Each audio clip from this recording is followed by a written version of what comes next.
Welcome to the Jeremy and Andy Talk Movies podcast. Back again. I'm Jeremy. I'm Andy. And this week we are on 6 straight weeks. What a streak. Of new movies. What a streak. That we're getting to review. Sadly, we've already talked about probably going to be the last because next week there's just not a lot of excitement coming to the theaters. It gets a little rocky for the next couple weeks. Yeah. But, you know, that's okay. Six is a good number. 6 is a great number. It's a great number. Yeah. And we're going to jump right into this week because we got a lot to discuss. We do. Because this week's new movie is Alien Romulus, which comes with a whole franchise to sort of discuss. And we're not going to discuss really the whole franchise. Right. But it comes with some important installments. It does. To discuss. It definitely does. And so I think what I want to do is just briefly start with the beginning of this franchise because that seems like the right place to go back to and start. To start with the movie that began it all, which is Alien, which came out in 79, directed by Ridley Scott. And I rewatched it this week, as I said I wanted to. I was hoping you would. And man, a lot of thoughts, but let's just kind of start with you, Andy. When did you first see an Alien movie? Did you see Alien first? I think I saw Aliens first. And again, we've talked about this on here before. Like, if you grew up a certain age and in a certain era, and in certain households, like my household was very free with what we could watch. I don't remember specifically my parents being like, here's this movie called Aliens. I just remember it being on, like HBO probably. And it's like, you know, especially if you think about aliens, which I know we'll get to, but it's like Marines, cool guns, aliens. And I look backwards and I think, well, no wonder I was super into that. Like the aliens are visually amazing and they have acid for blood and the Marines have cool guns and the guns have grenade launchers on them. And I'm not trying to oversimplify, but I'm just thinking like that's, as a young kid, it's like awesome, cool. And I remember like I would play aliens. Like I would pretend like I was battling the aliens. And so I just always remember those movies existing. Unfortunately, I was young to the point where I don't really have much of a distinction between like I remember watching Alien and knowing it was one type of movie and watching Aliens and knowing it was another type of movie. I think they kind of just blurred together a little bit. And then as I got older and became more of a student of movies and stuff, then I, you know, can draw that clear distinction. But growing up, I just remember, like I said, not to oversimplify, but it's like cool guns, cool aliens, acid for blood. I'm in, you know. I actually didn't come to this franchise until much later in life. Nice. Again, just wasn't born. That probably means you just had a more normal childhood than I did. Yeah, I don't know if that's entirely the case, but I didn't come to the Aliens franchise until I was in my 20s and in my stage of like I need to catch up on important movies classics, that I hadn't seen. And so that's when I came to the franchise, really. But you're talking about just as children of a certain era, you just know things. Yeah. Kind of like before I had ever seen a Friday the 13th or a Nightmare on Elm Street, I knew who Jason and Freddy were. I knew what the xenomorph was or that alien design. Like you just in the culture, you kind of are aware. That's that creature from that movie franchise. Exactly. And they quickly, you know, the alien and aliens and that whole mythology, it broke through where it would be like mimicked in other movies or they would reference it in other movies. So yeah, it just was very much a part of the culture. Yeah. So I have a very random frame of reference for the movie Alien that stuck in my mind for whatever reason. It was the show Step by Step, which really dating myself right now. Which, I mean, we'll probably tackle that on the podcast one of these days. It's just a very important... No, I'm just kidding. Here's the random thing that happened in Step by Step that always stood in my mind about Alien is there's a clip in that show where the wife is going to watch a video of a birth happening, and the husband is like, kind of watching over her shoulder behind the couch. She's like, you sure want to see this? It's pretty graphic. And he's like, are you kidding me? I watched Alien like 10 times. Alien, boom, out of the guy's chest. And I was like, okay, that's the cultural standard for like graphic violence in my head when I saw it. Oh, yeah. And then, you know, the scene goes on and he sees the birth and he passes out because it's so graphic. Oh, but Patrick for the Duffy. longest time without, you know, as a kid, when I heard that was the reference, like, oh, so Alien's this super violent thing where an alien burst out of a guy's chest. That was my only frame of reference for the movie. And then eventually when I saw the movie, I was like, okay, it's not like, it's not actually this super graphic thing. I mean, it's violent for sure. And the blood squirts, but like, and as a kid, when you hear that in your mind, you're just imagining this is the most insanely violent thing that someone could reference. Yeah. Well, and that's the thing too. Like that chest burster scene really, I think, pretty quickly became famous. Yes. And then also going back to Alien, since that's where you want to start. I always remember as a kid seeing that VHS. And Alien just has one of the all-time cool, awesome posters. And great taglines. And a great tagline. In space, no one can hear you scream. And then the poster is kind of like the egg, and it's like splitting, and there's like some light coming out of it. And at the bottom, it's kind of like the floor, I guess, where all the eggs are, and it just is visually striking. So I just really always remember these movies being in my life. Yeah. So getting into the movies themselves a little more now. Alien, it's kind of commonly said that Alien is more horror and Aliens is more action. I actually think, while that's probably broadly true, they feel much more similar than different in my mind. Like they don't feel like a big departure in any way. Like, but I do think Alien is a more focused or like smaller. Or, I don't know. Somehow Aliens does feel bigger and like and more involved. Yeah. So I'll give it that, which probably is what people mean by actiony. It just feels like more is happening. More is happening. I mean, just literally at a quicker pace. One alien, numerous aliens. I mean, just... And Alien, I think we referenced this before too, it really benefits from the same thing that Jaws did, where the limitations actually made them do creative things and the tension had to be built in things other than visually seeing the alien. Yeah. Because they couldn't make a very mobile and inactive. I mean, it's just literally a dude in like a latex like alien suit. Right. So they have to do a lot of quick cuts and they don't linger on it a lot. Yeah. And I wasn't around to know when it first came out, the expectations from the movie, but because again, coming at it later in life, I kind of knew what to expect. I knew that, for example, what I'm really babbling on to get on about is the fact that Sigourney Weaver is the central character. But if you watch the movie, it doesn't really play out like you know that she's going to be the central character and survivor from the beginning. It literally is just a cast of characters, and in fact, I would imagine when it came out, people probably thought that the captain of the ship, who is sort of he plays sort of the archetype hero character, you would think, well, maybe he'll be the hero, but then as people get eliminated, it just comes down to Ripley. Yeah, and I think that's one of the cool things about Alien. It never feels like Sigourney Weaver was unknown at that time. Right, I think she'd done like one movie. Yeah, so when people are like, oh well, she's obviously the hero because it's Sigourney Weaver. In the moment, it just feels like you said, like you're introduced to this whole group of people, and just one by one they get picked off, and it just kind of comes down to Sigourney Weaver. Yeah, and I believe that was also counter to the tropes at the time because the woman ended up being the hero of this movie. One of the earlier women heroes in a whatever you want to call it, horror, sci-fi, whatever. But she is so good in that movie. She's so good. And honestly, rewatching it, my thought was like, why was Sigourney Weaver? Why didn't she have a bigger career? And I don't want to get distracted with that, but just pointing out that she was so good. She's so good. In that she's so good in Alien and Aliens. She's both. Unbelievable. And I don't want to start crossing the streams too early. It's hard. It's hard not to be watching Alien Romulus and think, what's different about Alien Romulus from maybe Alien and Aliens. Sigourney Weaver's impact on those movies, I think, is a little, to get ahead of ourselves a little bit. I don't know. Is a big part of it. Yeah, and that's not any kind of big spoiler. I mean, Sigourney Weaver is unreal in those movies, and there's just something about her, just her presence in those movies. Like she just got like the aura or the vibe, or I don't know what you want to call it, whatever. But it's like, man, she owns that part so much, and she's so effective. She does. I'll tell you what, let's go ahead and kind of get into our Alien Romulus, because I think I wanted it to be a little neater. My original idea was to be a little neater, like talk Alien, talk Alien Romulus.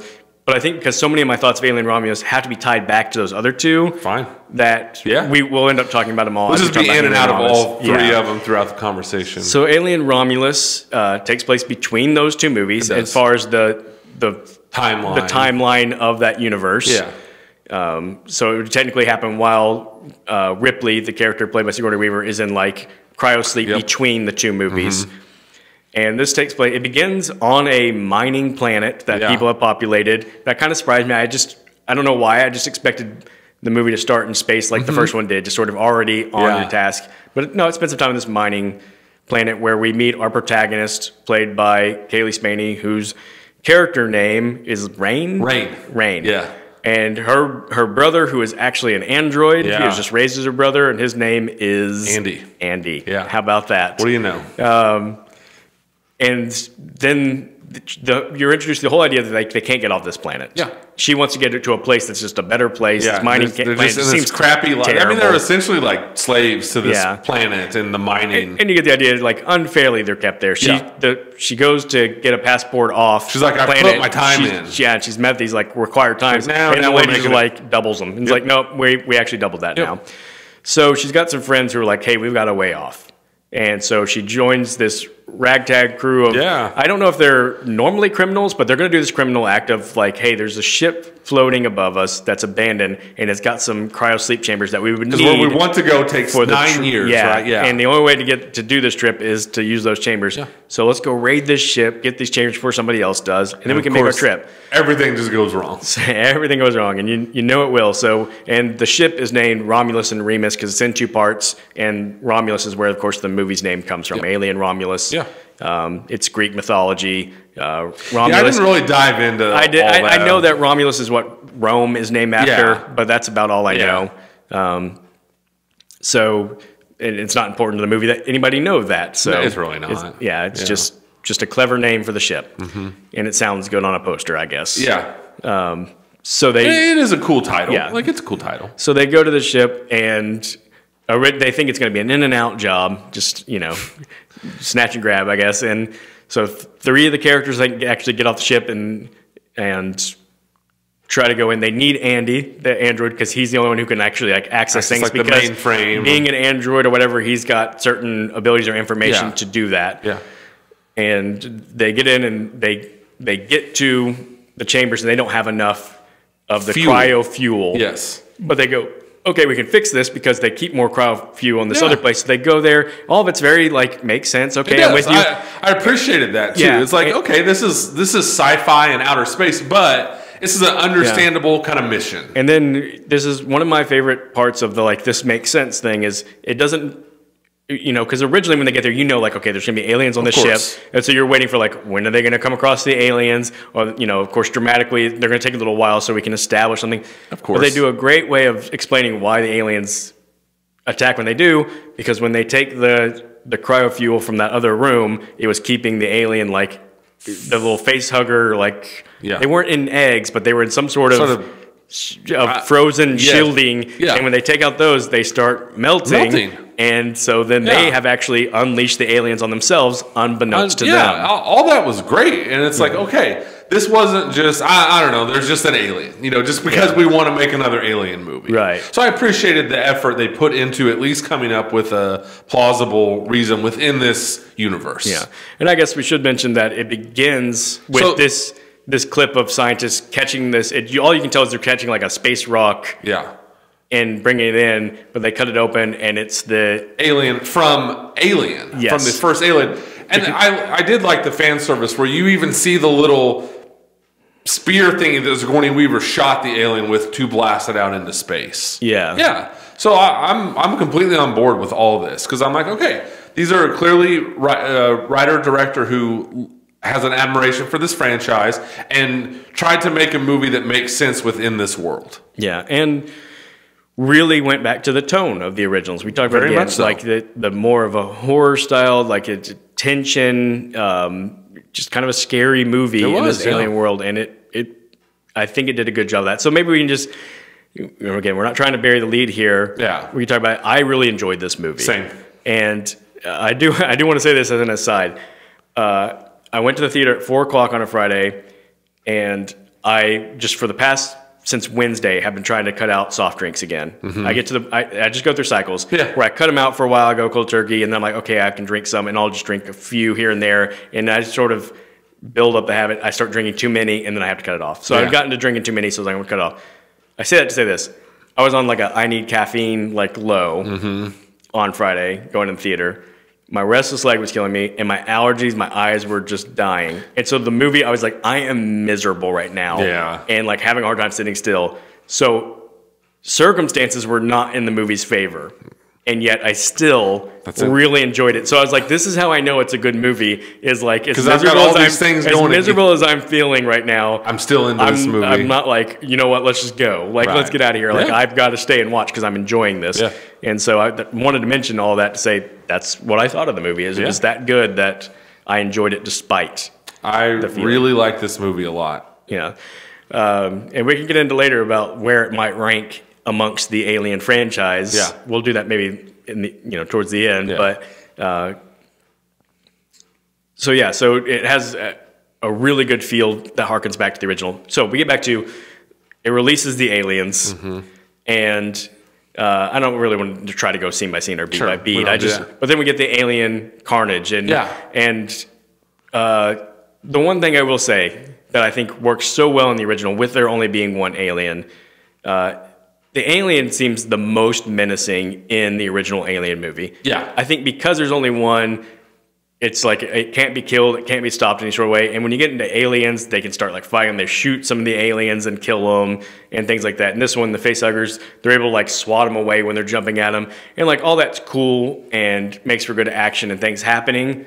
It does just make the alien feel a little less intimidating when people can interact with them more and get away still. Oh yeah, definitely. Well, and of course, like anything too, Alien has the advantage of being the first. Yep. And so I do agree with all that, but I thought I really liked how they leaned into like just how basically just like gross these facehuggers are, and it's like just get away from, like, you could tell the director, he must really like the idea of the facehugger. And I thought this movie did such a great job. I was trying to think of the right way to say this. Like, it was the appropriate amount of like gross for an Alien movie. What I mean by that is like, with our advancements and stuff, he was able to show like that facehugger like putting its thingamajiggy egg-laying thing like in their, like trying to get it in their throats and stuff, and you're like, ugh. Like, it was the right amount of like squirm in your seat.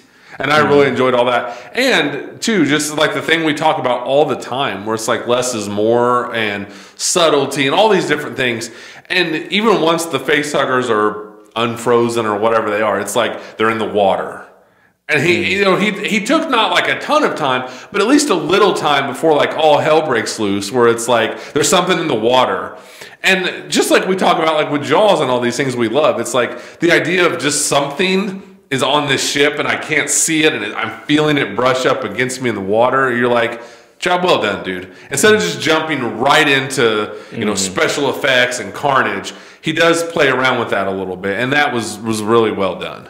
Yeah. And I don't want to knock the movie for what I just said about like kind of lowering some of the intensity of the alien. I just wanted to get that note out of there, because for the rest of the time it's not going to bother me as I talk through the rest of the stuff.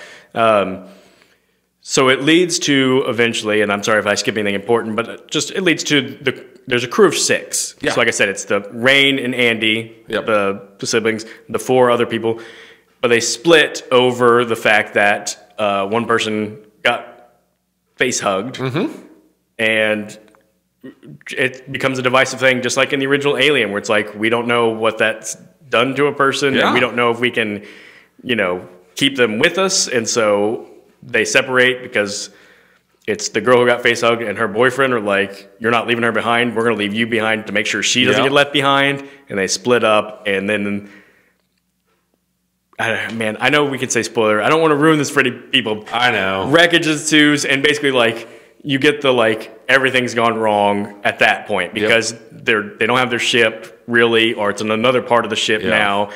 They're on the ship with all the aliens awoken, and it becomes just like, how do we get out of this mess? Yeah. I loved the setup. I did. I loved it. They kept it, like I said, even though it's this like outer space, and they're using this like, cryo sleep and stuff, but it all felt very understandable. And then, like you said, like you've got this crew, and they are split up, but all that felt natural. And like, you get the different alliances, and then there's like the one guy who, like, there's like the jerk who hates the android, but at least they bothered to explain that. Yeah. Or like a different android, like, and it helped fuel when they end up getting separated, why that made sense. So that was like just a good screenplay.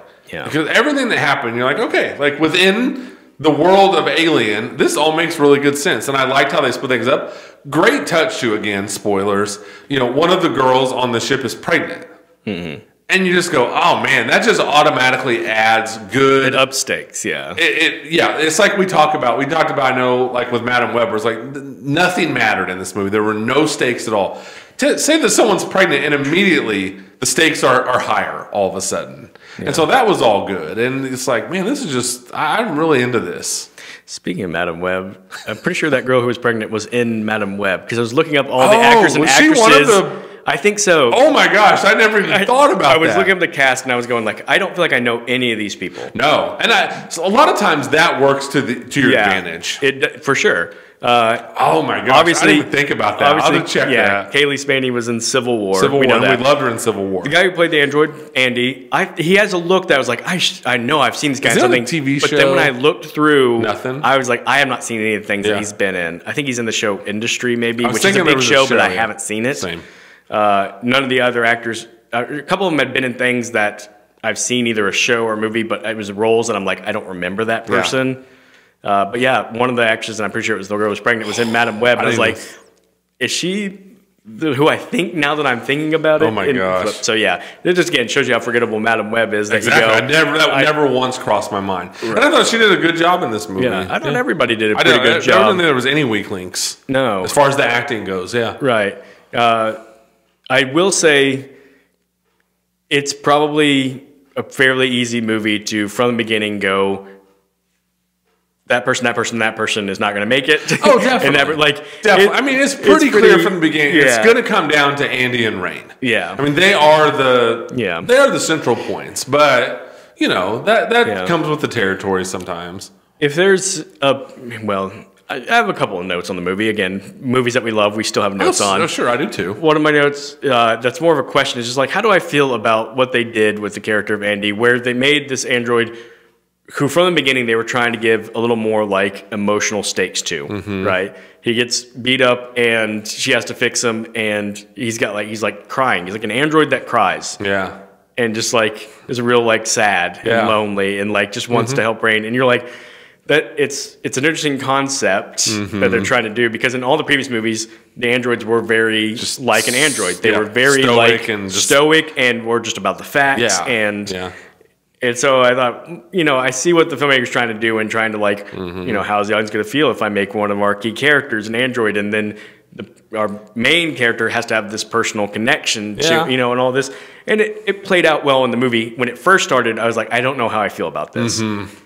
It worked, like, again, it worked itself out, and it helped make things in the movie happen the way it happened. It did. But I think it did ultimately, to me, it ultimately worked because I thought that guy did a really great job. He did. Especially when they, like, add the other program, and it's like, he had to really bounce back and forth between these two, like, personalities, more or less, and I thought he handled it really well. The actor did. I thought it was a good performance. Yeah, I would say, like...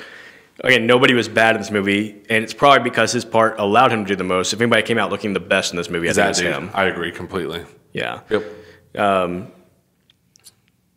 So once the carnage is ensuing, that's another thing about having a small, limited number of people too. Is when there's 6 people, you're like, things can only go ultimately bad so many times. Yeah. And as a filmmaker, I feel like the tricky thing in that scenario is you got to have tension going where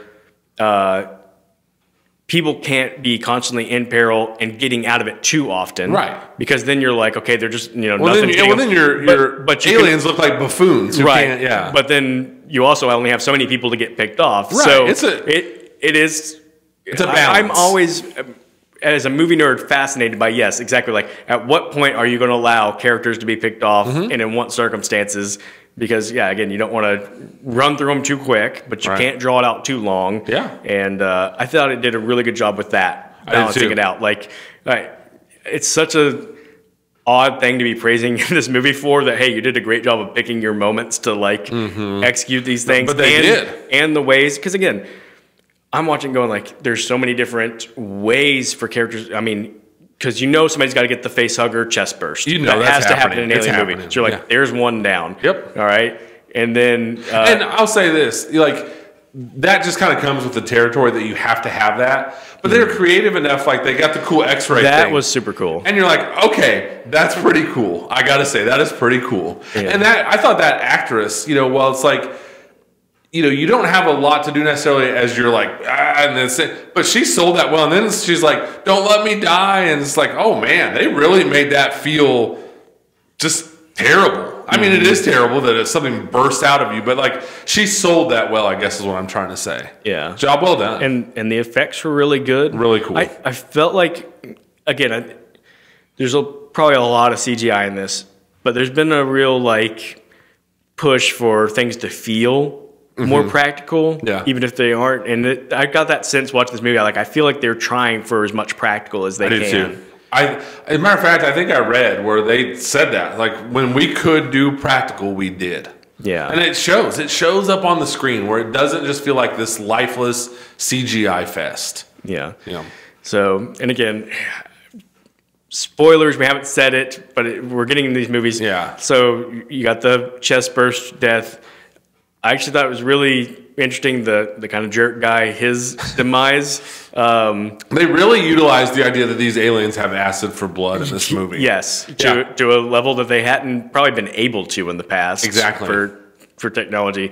But even just the way it happened, like him trying to zap the egg sack. You're not like, you moron, what are you doing? Get away from there. It's like, you're like, you might as well really try that. Idea, yeah, like I probably tried it too, and it just doesn't work out for you. It backfires. And even that, when that acid does drip on him and kills him, spoiler alert, like you said, it wasn't like, oh, he fell into like 12 pieces just so they could show like it's just like one hit where his heart is and it kind of burnt through there, and then he was just dead. Yeah. Like it was like gross and violent, but they didn't go like stupidly far with it, I didn't think. Yeah.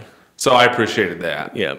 And then you have the guy who's sort of the captain of this ship, who's Rain's love interest, and you've got to have the death where the fully developed xenomorph lifts a person up, gets face to face with them, and then the small face that comes out of his mouth. You got to have it. So it's kind of got like these staples, and but every time it's happening, I'm like, I was sort of like satisfied by it. I was like, yes, you had to have that one. You do. To happen that way. And it doesn't matter if you're hitting those familiar notes if you're doing it in a well-done movie. Yes. And this was, clearly they put thought and effort into the screenplay. The acting is good. The directing is good. So when it does hit these familiar notes, you're not like rolling your eyes like, oh, of course they had to do that. It's effective when the movie is effective. Yeah. Yeah. And sometimes when you're hitting those like nostalgic notes or references to previous movies, it does feel like, oh, you just had to do that again. And sometimes it actually just really works to the movie's benefit, because when the pregnant girl gets taken at one point, and you kind of assume she's dead because you just assume it happened like off screen. Yeah. She gets grabbed and pulled away from a window where they're watching. And that was a great scene. Great scene. But then later he hears her voice through that creepy hallway. They're like, we better not go down. Dude, that was And when he hears the voice, they go down it. And she's covered in the stuff. And if it had just been this movie, I would have been like, oh, how convenient that she's still alive. But because you'd seen it before, they've established that's what the aliens do. That I was like, yep, this is a thing that can happen. Exactly. Like I said, when these movies are done, and this might be a whole other conversation where it's like, do these movies need to exist? Like these not remakes, but just like another chapter in these famous movies.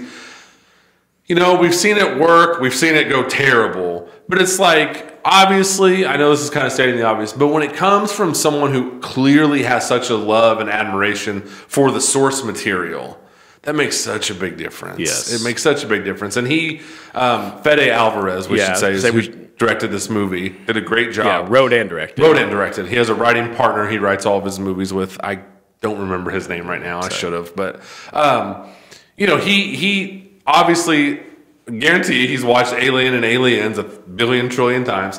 He knows what works, and he uses the established mythology of these movies to his advantage in this movie, and that scene's a perfect example of that. Yeah. So it didn't feel like a cheat at all, where you're like, oh, of course, she's still alive. No, that's what they do. They established that already. Yep.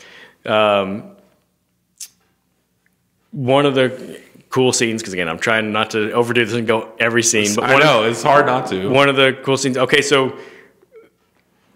maybe I should back up.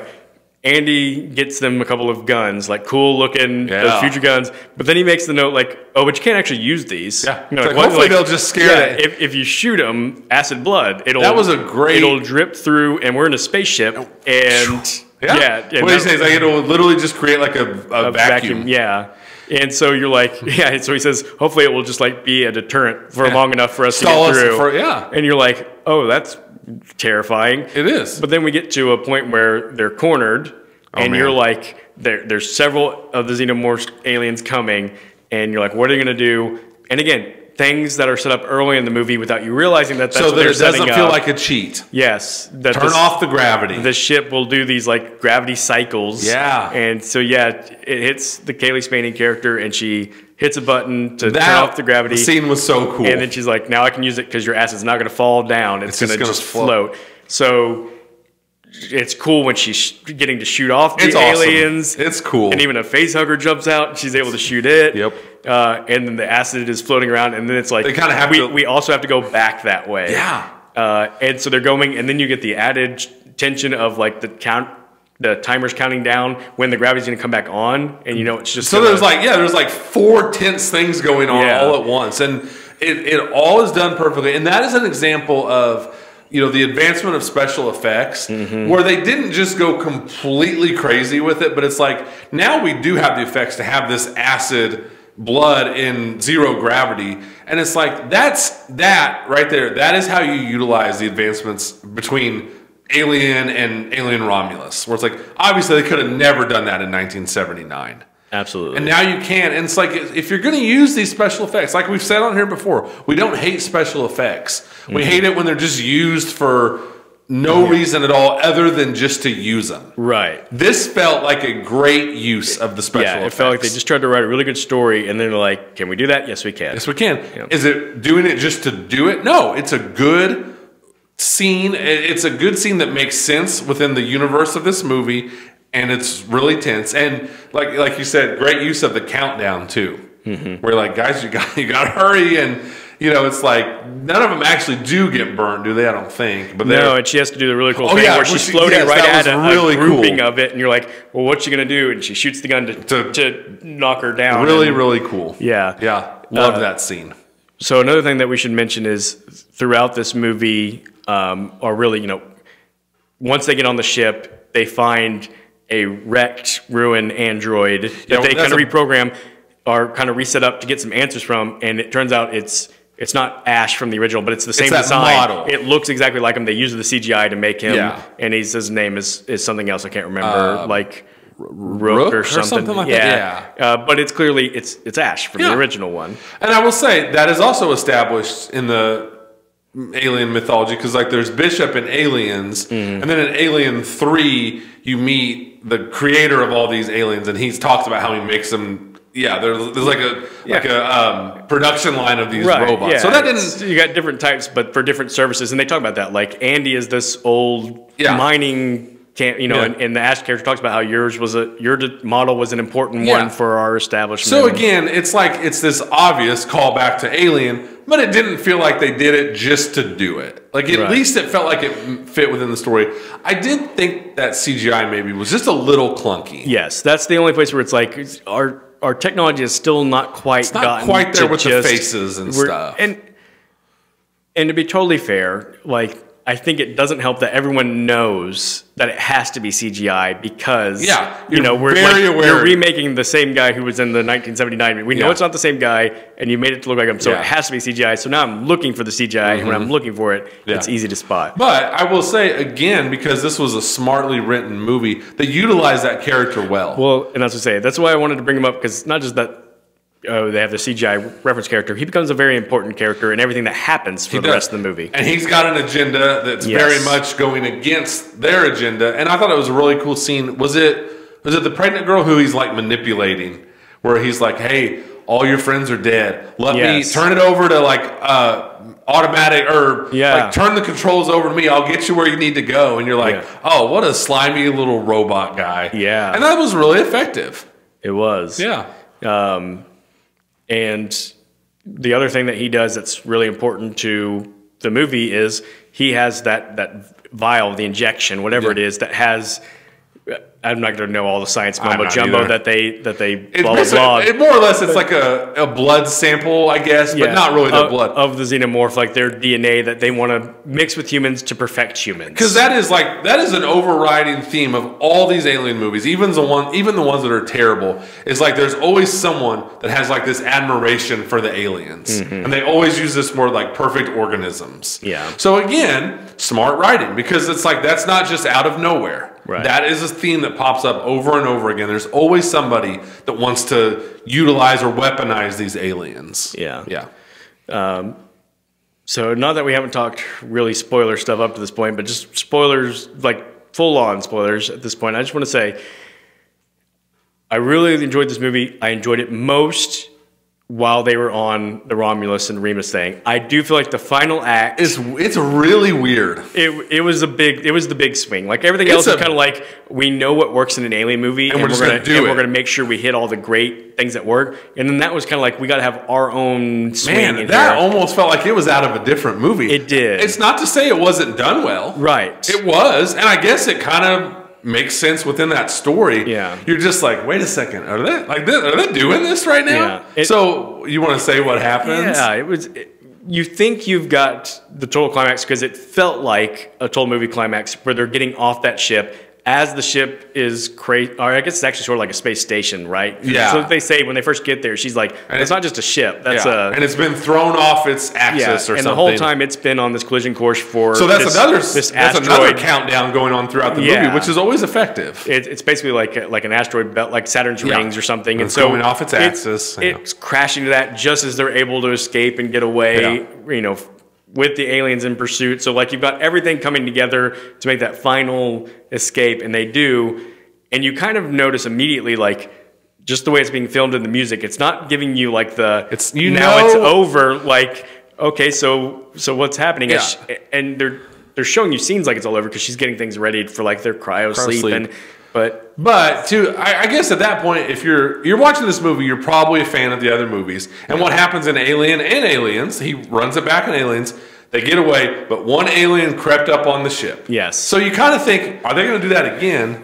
They are not. They're going to take a whole different swing. Yeah. So the pregnant girl had gotten she's dying, the injection, and I think Rook, the android character, had talked about how the injection could it could save you. Or was it Andy when he was like the other? I don't know. It doesn't matter. At some point, she gets the idea that this would. So she does. So yeah, she's basically like dying from the pregnancy, and she injects herself. And you kind of forget about it for a minute because then they get off the ship, and you're with other characters through the first climactic seeming event. And she gets put in the cryo sleep thing, and then right as Kaylee Spaney's brain character is about to get in hers, that's when the other one beeps and is like, something's wrong. Yeah, we can't keep her in this thing. There's a health issue, and she pulls her out, and this girl who was pregnant but not showing is suddenly full-on pregnant and giving birth. She birthed like this baby alien combination. Which, again, established through the other movies that the xenomorphs, when they grow rapidly. The facehugger happens, the little tiny chest burster, and then it grows full-grown like immediately. So again, you are sticking with the rules, which I did appreciate. Yeah, so when she took that injection and put the alien blood in her, all of a sudden this thing's accelerated its growth, and it goes from crazy weird birth scene that was to this little baby-looking thing. It was like an egg that she birthed. Yes. And then it becomes a little like human, and then it becomes this human-alien cross that just keeps growing. Just an enormous, gross thing. It becomes the actual final climactic challenge. It does. For our protagonist to overcome. And it didn't last real long. No. I mean, what is it like? I bet it's like 6-8 minutes. Something like probably that. like that. Yeah. But the whole time you're kind of just like, wow, this is a big swing. And they keep doing, like, obviously that's a whole new touch, but even through all these like new touches, they keep having like little callback moments. Like Rain ends up in the little like spacesuit chamber and like has to put on the spacesuit, and you're like, just like Ripley at the beginning of the first one. So there's cool little callbacks. There is, and that's the good example of fan service. Yeah. Whereas the bad example is like I'm always talking about, where it's like Darth Vader, as a little kid, and we have to show like every single step, and it was like this what they think is this clever way to tie in the two movies, and it's really not. But this worked. Yeah, and then we won't ruin how it right culminates, because we don't want to do that. We don't. But it's a choice, man. It's wild. Yeah. And so did you like the big swing? I mean, should we talk about that? I'm torn. I think the movie is at its best, like I said, when it's on Romulus and Remus, and it is just with I thought that was a big swing. It's one of those things I think I admire more than I really like. Yeah. So I think, I think the movie, I don't know, because I don't want to say like the movie would have been better if it would have just ended where I thought it was going to. But I don't know. I don't know either. I mean, I will say this, like the thing that she burrs, it looks cool. Like it looks scary and intimidating, and like it still fits the tone of the movie. It's still well done, and it's tense, and it's all those things. I think it's just getting over that like shock of what a departure that is from the rest. Not just the franchise, but even the individual Alien Romulus movie. Yeah. So there is a part of it that does feel like it's just kind of plucked out of a different movie. Yeah. Yet at the same time, it does fit in the story they told. It does. So I don't know. Yeah, and again, I think it's because in about 80 minutes, you know what you think the goal is, you know what the obstacle is, what the goal is, and so when they finally get through that, and you're like, we're done, and they're like, no, here's the new thing. Like I said, not even just. This is going to sound so much more negative to me, not just tacked on to the movie, but like story-wise, as an audience, it's kind of jarring to be like, oh, I have to reset my expectations now. It's like I've heard people say, it's like a hat on a hat. Yeah. It's like wearing a hat on top of your hat. I think the best thing I can say about it is that it was strange and it was kind of out of nowhere. It didn't ruin it wasn't like, man, this movie was doing fine until that, and then it didn't. It's not the twist. It's not the twist in the village where you're like, no, it did not hurt the movie, and it was kept short enough. Obviously it's a small percentage of the movie, and the rest of the stuff, the Romulus Remus stuff, was so good and so well done. To me, you just kind of go, you know what? It was a big swing. Maybe it was a miss. Maybe it wasn't. But it didn't ruin the movie for me. Yeah. So we both like this movie. Absolutely. Yeah. So now here's where I want to bring back Alien. Yeah, I want to talk more about Alien and Aliens. And talk about Alien Romulus in connection to it. As I'm thinking about, I really enjoyed this movie, and it's always an interesting comparison. Like I said, where does Alien Romulus rank in the Alien franchise? And for me, it's pretty easy to go still Alien and Aliens are the top two, and Romulus under that, and then you can give me everything else. Agreed. So Romulus did easily top everything else. But I was thinking about it's probably easy for us to be like Alien and Aliens is still better. But I could see how this is the type of movie where younger people, Molly might see this, your daughter Molly, and be like, this is my favorite. And then watch the old ones and be like, yeah, I still like Alien Romulus better. Yeah. Because there's certainly things that are going to be easier to like about this one. The technology is so much better. It looks so much cleaner and clearer and better. All those things are true. And if you don't have the history of the old ones, maybe you're going to like this one better. But having the history of the old ones, you're not going to beat the history of the old ones. That being said, I think it's more than just the history of it. And while I was watching Alien Romulus, it's like, okay, one of the changes they made, for example, is that the cast is significantly younger than like the Alien cast, right? It almost feels like they went more like the typical slasher thing of like we got basically teenagers. Yeah. They never say what age the characters are. And they felt very young. Kaylee Spaney, we talked about this with Civil War. She's like 26 years old, I think, the actress, but she can play 16 to no problem. Yeah, definitely. So she seemed very young. And I was like, that's kind of my biggest complaint about the movie is I think Kaylee Spaney did really well in this movie, and I think she looked great in the movie. Like the shots, the action shots of her like holding the machine gun, the lighting and the wind blowing, like when she sees the aliens coming, like it's a great shot, and she's great in it. You absolutely have to be able to pull that off. You have to. Yeah. She does. That said, everything that Ripley does, and particularly Alien, you could nitpick about Aliens where she becomes full on action hero, whatever. But in Alien, she is like a science officer on this. She was 30 years old at the time making the movie, and she just looks like an adult. She looks like someone who is established and an expert in her field. She does. And she comes across that way, and they establish her intelligence before the alien stuff even starts coming. You like rewatching it, that's what I was really picking up on, is like they they really do drop clues that Ripley is the brightest one on this ship. Oh, she does. They do, yeah. Yeah, without being like obvious. Obvious about but like it, just little things. Yep.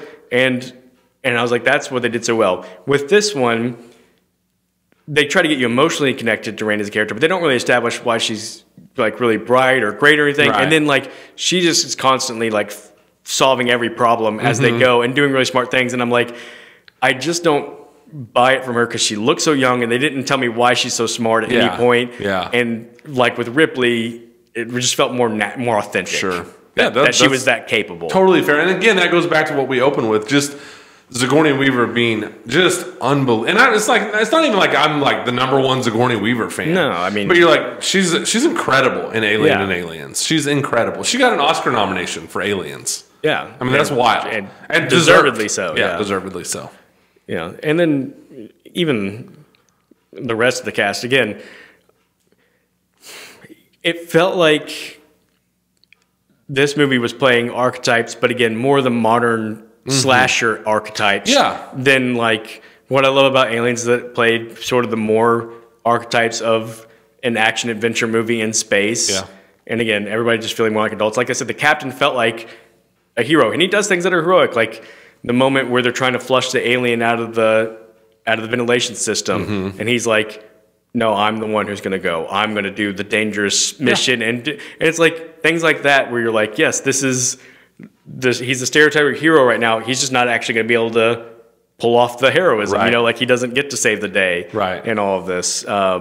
Whereas as these characters, again, like I said, they all feel more like the kids being terrorized at camp. Yeah. In this, this mission. I thought the only thing that worked for them being so young is this like kind of just that young, naive dumbness of like, we're going to steal this ship. Whereas like that probably wouldn't have worked maybe if it was like the older, like Alien has like you said, it's like they have such a great like the old like grizzled like we've been doing this for 20 years and stuff. I did think you needed the youth here for it's like we got this just young dumbness about us, like we're gonna steal this ship and stuff like that. But you're probably right. I mean that was what I thought.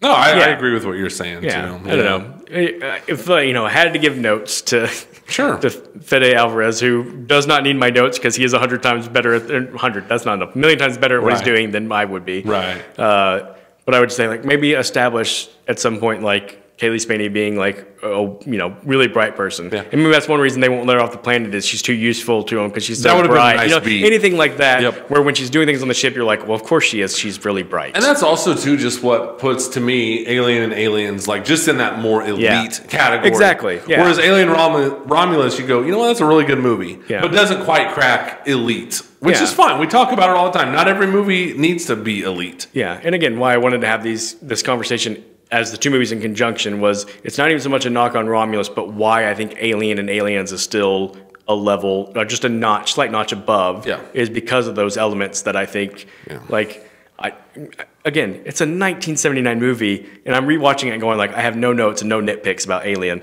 It's wild. What I will say is, where the real tough conversation is which is better, Alien or Aliens? That's what the conversation I'd love to have. And I think most people like say Aliens, like it's one of the most cited sequels that's better than the original. That and Terminator 2. Yeah. And I think the same thing happens to Terminator. Yeah, I think the same thing happens to the original Terminator, where it gets so overshadowed. You forget how good it is. Terminator's good. Now that one, I do think Terminator 2 is better, just because it's Terminator 2. Yeah. But with Alien and Aliens, I think whichever one I watched more recently, I'd probably go, that's the better one.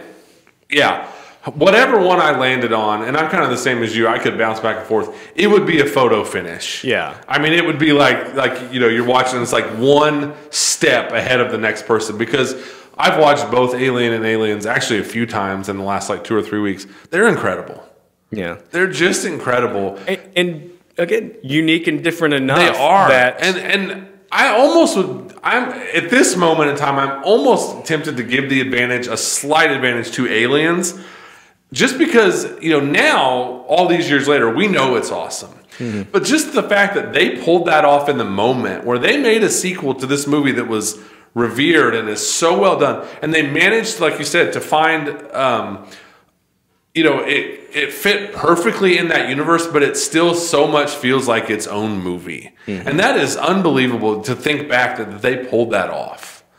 you know, and that they found a way to continue, because Alien could very well have just been its own contained story. And just the fact that they found a way to not just pull it off, but to pull it off to such a high degree. Plus, I mean, come on, Bill Paxton and Aliens. I mean, just one of the all-time most incredible supporting performances ever, where it's like, hey man, you just need to whine this entire movie, but yet somehow still be so lovable. That's what I was about to say. That's the amazing thing is like, you're right. Like his whole thing is to be like, really loud and just over the top and but endearing, where you're like, but you're I want so this guy bummed around. out when they kill him or when they get him, and it's like, that's unreal. Those are I've had such a good time immersing myself back in this Alien and Aliens and now Alien Romulus universe. And this probably is not fair to Alien Romulus, but part of it is because knowing the time period that the movies were made, I'm so much more impressed with the set designs of Alien and Aliens. Oh my gosh. When they're made, like the Alien movie, when they arrive on the planet where they find the alien. That's and unbelievable. I was watching this going like, this is 1979? Yeah. Like, unreal. Unreal. You could, 20 years ahead of time or something. And it's like we talk about where like movies are just a sum of a bunch of decisions. Mm-hmm. And it's like, what a great use of just fog. Yeah. It's like when they're in that space you're talking about with all those eggs, like that alone is scary. Yeah. And there's like this haze and this fog. And there's like a blue light that's over. And I read that they got it from a band like The Who or somebody that was using it on a tour. Yes. They're like, that's so cool. That's such a cool note. I love movies where it's just like these decisions that feel like they make no sense at all just work perfectly. Yeah. And I read that whatever the budget was originally, they doubled it because of the storyboards and how good they looked. Yeah. That really I was like, this is what I'm wanting to put on camera. And I could see that. Like it's phenomenal. It's unbelievable. Set design. Just the little details that they put into things. And again, not that Alien Romulus doesn't look great. Oh, I thought it did look great. It does for sure look great. But there was nothing in Alien Romulus that I go like, this is groundbreaking. Yes, I've never seen anything like this. And again, part of it is there's been so many more space movies since then, and the expectation for what's going to blow someone's mind is so much higher now. So that's why I say it's not fair to Alien Romulus, but I'm still so blown away by Alien and I also want to say this as an aside. I still can't believe that in 1979, the title Alien was an unused movie title. I thought for sure, I was like, okay, I'm going to search IMDb, and surely there'll be like some 1930s movie that's called Alien, but it's okay because you can use the same title again. I know, it's like, how had no one made a movie called Alien yet? Yeah. I will just say too, from being, like I said, being back in this universe, and I guess I wouldn't say it's underrated because the Alien world is very much a part of the culture, like we were talking about, but I would say you would have to put the Xenomorphs on the Mount Rushmore of just all-time great creations. Absolutely. They look incredible. Their movements, especially they utilize their actual movements better in Aliens because there was a little bit of advancement. Like just the way they run, crawl, all that stuff. The acid for blood. This whole mythology is one of the all-time just genius creations. Yeah. And I think that shows in the fact that this franchise just carries on. I mean, there are video games, there are comic books. I didn't even know this. There's an Alien TV show in the works. And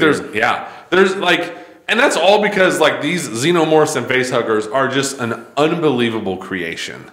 They look so cool. And going back to Aliens, when they show that Queen Alien, that is an unreal scene.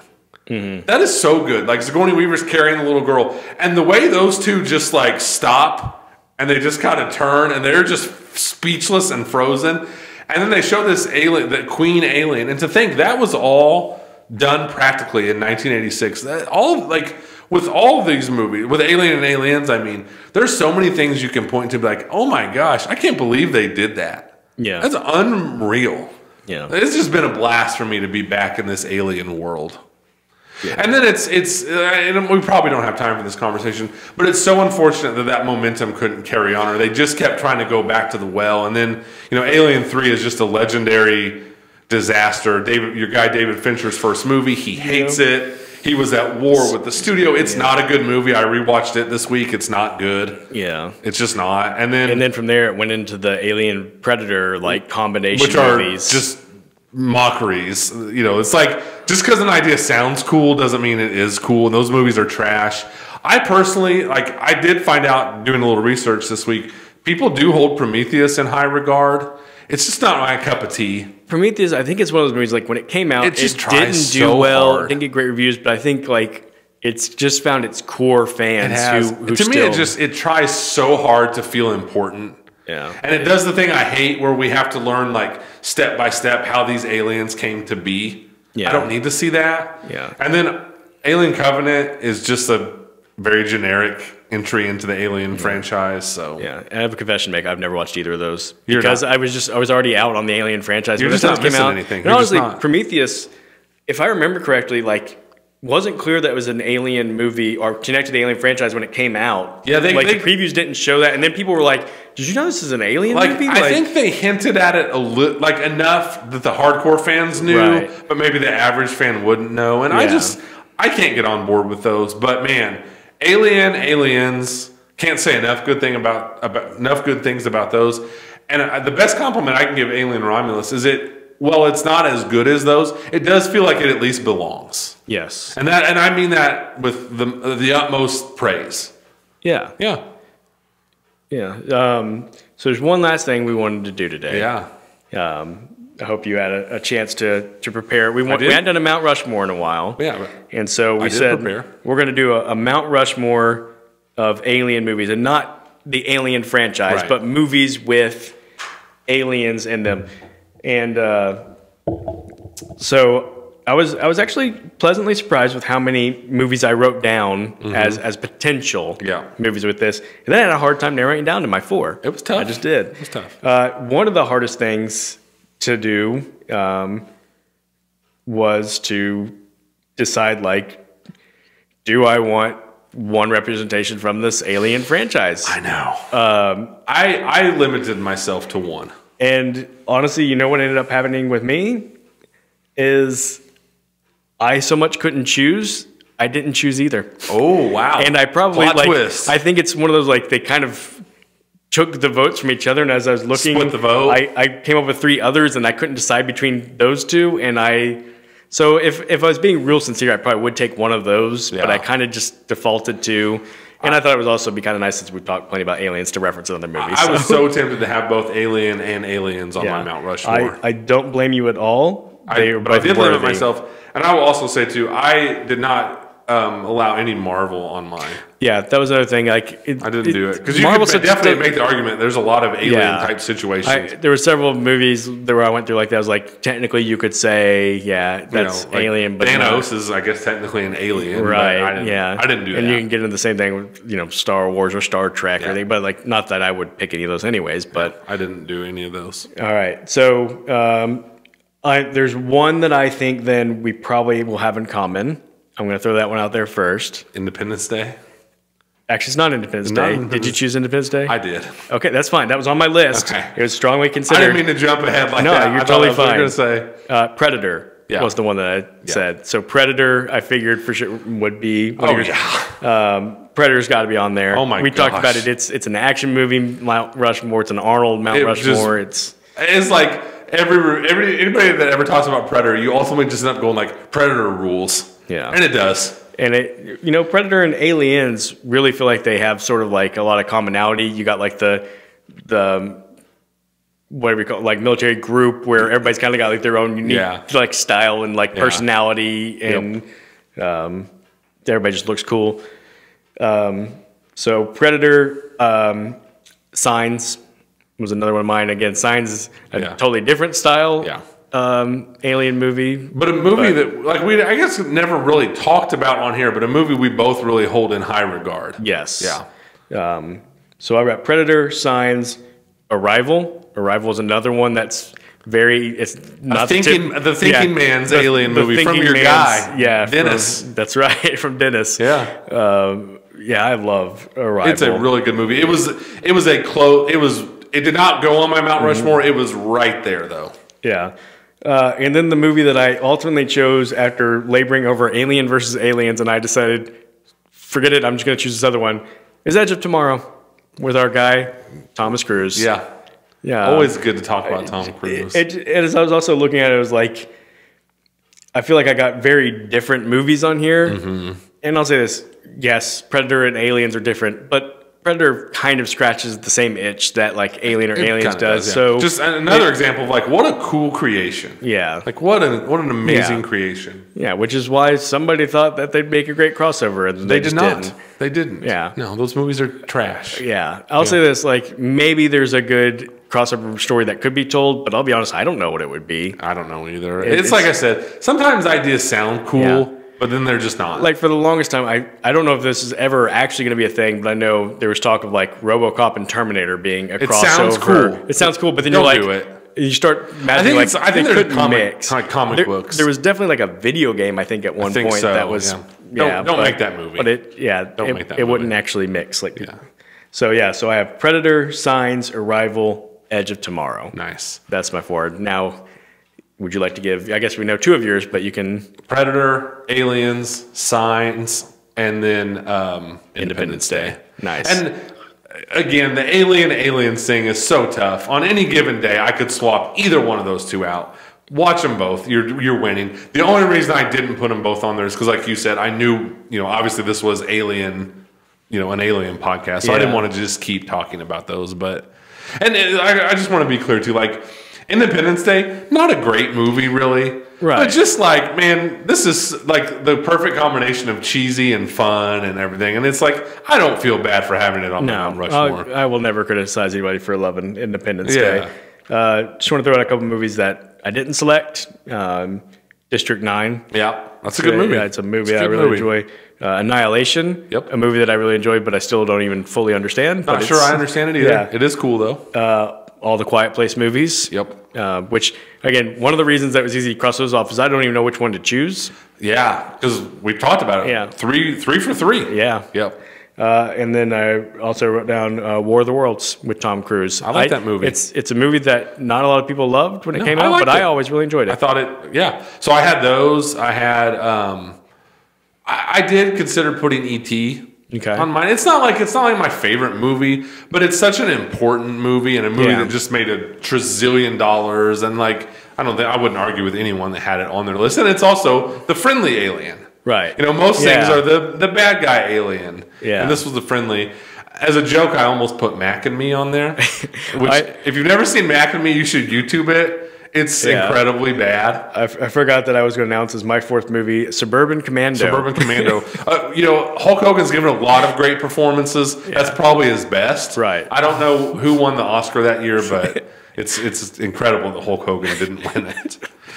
Yeah, that should be pointed out too. There's a lot of terrible alien movies. Gosh, yeah. Terrible. Yeah. There were so many, though, I have such an affection. Like Critters. Do you remember Critters? Like the little ball? I know what it is. I never actually saw it. Yeah. Like they're aliens, and I loved that movie when I was a little kid. Yeah. But no, I'm happy with my list. I'm so glad we both put Signs on there. Yeah. Signs rules. There's some older ones that I'm sure, like, probably some people who are real movie fans and fans of classics would be like, oh, you can't believe you didn't have whatever. But Invasion of the Body Snatchers, like from it's like 78, I think. Donald Sutherland's in it. That's a really good movie. Yeah, and I've never seen it. It's a good movie. There's some good ones. Yeah, I say this all the time. I'm a big movie fan, but my movie fandom does not extend to classics very well. Like my lifetime is usually where my movie fandom falls. I feel like, you got Jaws, you got Alien. These are movies I'm like, I feel like, I'm going back in time for. Yeah. But when it starts to go too far back, I get that. Yeah. I get that. Yeah. So really, a lot of really good Alien movies. I mean, it's a great subject for mining, all sorts of stuff. Because, like I said, you can do all these different ways with it. Like we said, you can do the friendly alien. You can do the alien who's just trying to make contact, like in Arrival, and you don't know how. You can do the menacing alien who's trying to overtake you. There's all sorts of stuff. You have a lot of freedom to kind of create your own version of what you think an alien looks like. Yeah. I mean, in War of the Worlds, they've got the cool giant spider-like pod thingies they're in. And, there's a lot of creative freedom, and it has made a lot, it's made a lot of really bad movies, but it's made a lot of really good movies. And actually, I was just reading Spielberg's next movie. It's coming out in 2026. It's like this top secret project, but it's supposedly about UFOs, aliens. Well, and that's another movie. Close Encounters is the one that I was like, movie. I've seen it and I remember enjoying it, it's but it wasn't going to go on my short list because I don't love it. But yeah, I mean, I respect it. It's dated. It's one of those I respect probably more than I actually like. Yeah, that's fair. Yeah. And then there's several movies I started to think of, and I realized they aren't alien movies; they're just space movies, like the movie Sunshine. I was like, Sunshine. Oh well, no, there's actually no aliens in that one. It's just in space. Yep. You know. So. Yep. And if you wanted to get super movie nerd, you could probably have put 2001 on there, but quite frankly, that movie is kind of boring. I know it's a masterpiece. I know it's held in such high regard, and Kubrick's a genius, but. Man, again, I'm going to lose a lot of credit here. I've never watched it. It's one of those movies I've almost watched 100 times, and I'm just like, it's a commitment, man. It's a slow moving movie. Yeah.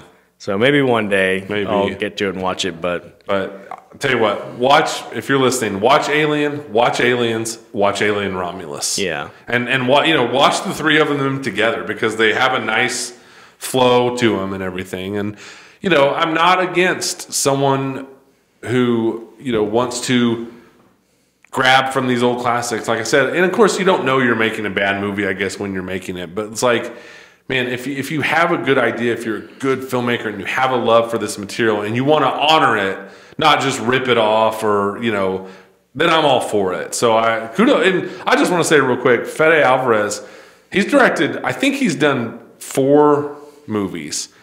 3 of them I really, really like. He did an Evil Dead remake, which is definitely not for everybody because it is ultra mega violent, over the top gory. I liked it. He did Don't Breathe, which is a really effective home invasion movie with a nice twist to it. Didn't he do they tried to do another girl with the dragon tattoo? Yeah, Girl in the Spider's Web. I honestly have never seen that movie. I haven't either. And now he's done this. So my point being, I just want to shout him out because he is making movies that I like. And he seems very intent on, I read the budget for Alien Romulus, $80 million, which is obviously expensive, but it's not out, it's not $200 million. So it does feel like he does have an interest in telling a little bit smaller scale movies, which a lot of times produces better results. Yeah.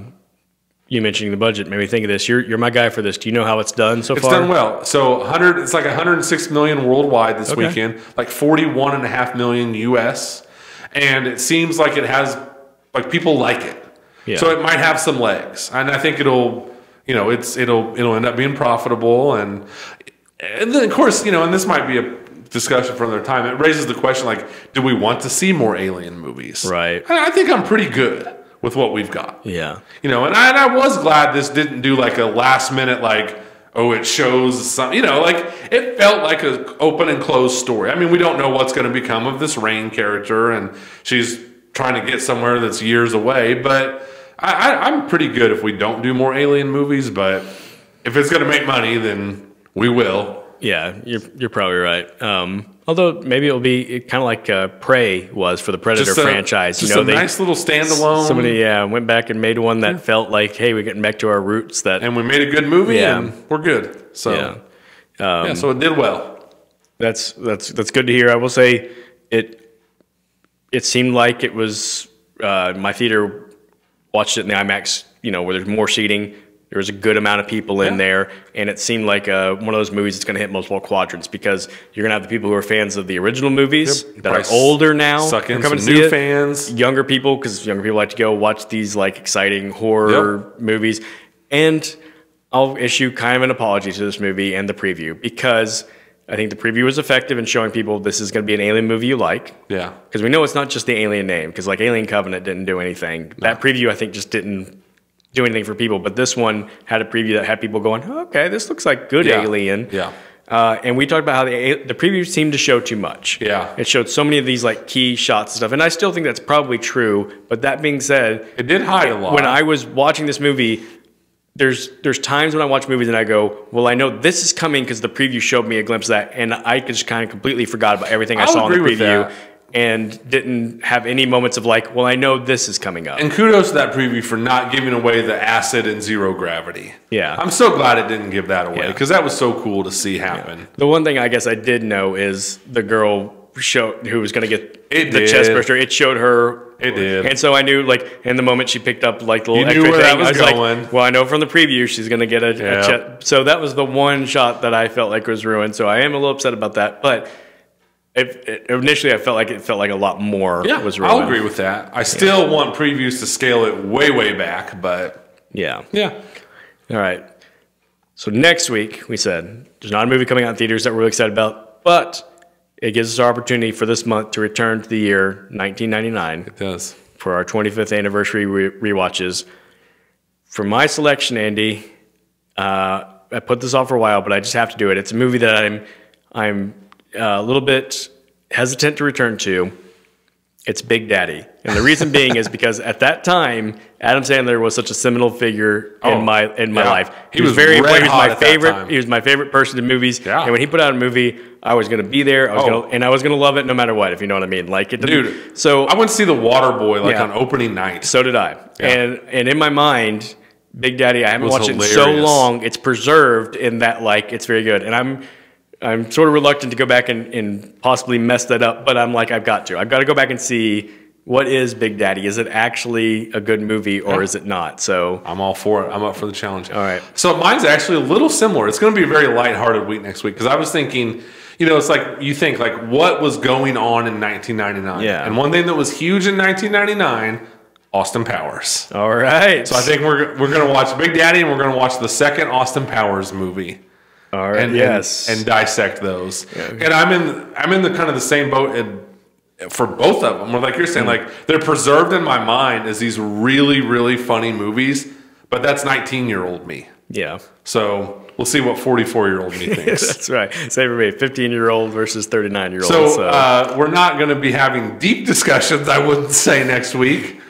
Because I wouldn't say these movies. I don't think there's a whole lot buried underneath the surface of these movies. But I think they'll both be fun to talk about. Yeah, for sure. Yeah. All right. Well, hopefully everybody else will want to also return to those movies with us and see how they hold up. And we'll ask the question on here and we'll put it on social media to get people's feedback of what they think of those movies. And we'd love to be able to share some of y'all's comments on the podcast.